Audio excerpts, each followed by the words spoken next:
এই গরমে যেই খাবারই খাই না কেন শরীরে মনে হয় আগুন ঝরা যায়। তা আজকে ভাবলাম এমন খাবার রান্না করব যে খাবারে কিনা শরীর মন দুটোটাই ঠান্ডা থাকে।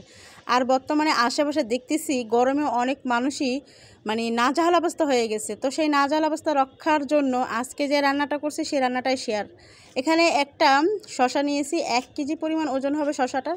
তো শশাটাকে আপনারা স্ক্রিনে কিন্তু দেখতেই পাচ্ছেন আমি ছুলে নিয়েছি। এরপরে এই শশাগুলোকে এখন কেটে নিব। যতটুকু রান্না করব আমি ততটুকু নিয়ে নিয়েছি, আর বাকিগুলো আর কি রেখে দিচ্ছি। তো প্রচণ্ড গরম, যেই খাবারটাই খাচ্ছি কোনো রকমের শান্তি পাচ্ছি না। তো ভাবলাম আজকে এমন রান্নাটা করব যে রান্নাটা খাওয়ার পরে কিছুটা হলেও প্রশান্তি মিলবে। আশেপাশে প্রতিটা মানুষই গরমে অতিষ্ঠ হয়ে গেছে। এবছরের মতন এতটা গরম কোনো বছর পড়ছে কি না সন্দেহ আমার। তো যাই হোক, এখানে শশাগুলো কেটে নিয়েছিলাম, আর হলো গিয়ে আজকে রান্নার জন্য পাবদা মাছ নিয়েছি। তো রান্নাঘরে চলে আসার পরে এই তো কড়াইতে তেল দিয়ে দিয়েছি, 5 থেকে 6টি কাঁচামরিচ দুফালি করে দিছি। আর এরপরে কিছু কাঁচামরিচ দেওয়ার পরে কিছু পেঁয়াজ কুচি দিয়ে সামান্য করে আর কি ভেজে নেব, একটু হালকা বাদামি রং হলেই আর কি অন্য মশলাগুলো আমি দিয়ে দিব। তো এখানে আমি লবণ দিয়ে দিয়েছি, লবণ দিয়ে ভালো করে পেঁয়াজগুলোকে ভেজে নিচ্ছি। বেশি লাল করব না, হালকা ব্রাউন হলেই কিছুটা পানি দিয়ে দেবো। আর এখানে বলে রাখছি যে এখানে আমি আদা রসুন বাটা দিয়ে দিয়েছিলাম, সেই ভিডিওটা স্কিপ হয়ে গেছে, সেজন্য আপনাদের কাছে দুঃখিত। এরপরে হলুদ গুঁড়ো, মরিচ গুঁড়ো, রেগুলার মশলা দিয়ে যেভাবে স্বাভাবিকভাবে রান্নাটা করি সেই রান্নাটাই আজকে করবো আর কি। তবে খুব কম মশলায় রান্নাটা করব। এই গরমে যতটা পারা যায় কম মশলায় রান্না খাওয়াটা শরীরের জন্য ভালো। অতিরিক্ত মশলা কিন্তু শরীরের জন্য ক্ষতিকর। তো যাই হোক, সব মশলাগুলো ভালোভাবে কষায় নিছি। আর এখানে পাবদা মাছগুলোকে আমি আগেই ধুয়ে কেটে পরিষ্কার করে রেখেছি, সেই মাছগুলোকে এখন আমি হালকা করে একটু কষায় নেব। পাবদা মাছ রান্না করার সময় বেশি নাড়াচাড়া করলে আর কি গলে যাওয়ার সম্ভাবনা থাকে, তাই একটু মিডিয়াম আঁচে আমি মাছগুলোকে একটু কষায় নিব।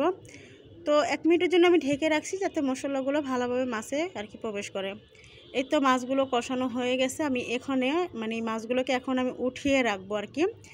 আর যে মশলাগুলো থাকবে সেই মশলায় এখন আমি ওই যে কেটে রেখেছিলাম শসা, সেই শসাগুলোকে দিয়ে এখন কষিয়ে নেব।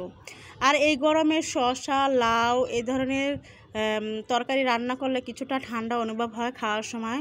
আর অন্যান্য রান্না কিন্তু বেশিটা খেলে আর কি গরম লাগে। যাই হোক, এই গরমে যত পারবেন সবাই চেষ্টা করবেন কিছু সবজি জাতীয় খাবার খেতে, একটু ঝোল ঝোল করে রান্না করে খেতে, তাহলে কিছুটা হলেও প্রশান্তি মিলবে।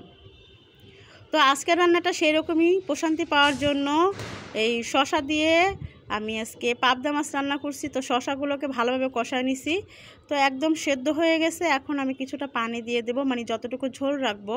তো আমার ঘরে বেশিরভাগই ভুনা তরকারি খায়, তো যেহেতু গরমের মাত্রা অতিরিক্ত বেড়ে গেছে, তো আজকে সেজন্য শসা দিয়ে পাবদা মাছ রান্না করব হালকা ঝোল ঝোল রেখে।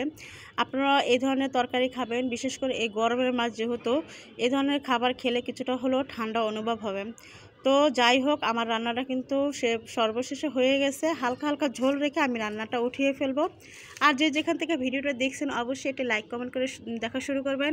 আর যদি ভালো না লাগে স্কিপ করে চলে যেতে পারেন। তো সবাই ভালো থাকবেন, সুস্থ থাকবেন। আল্লাহ হাফেজ।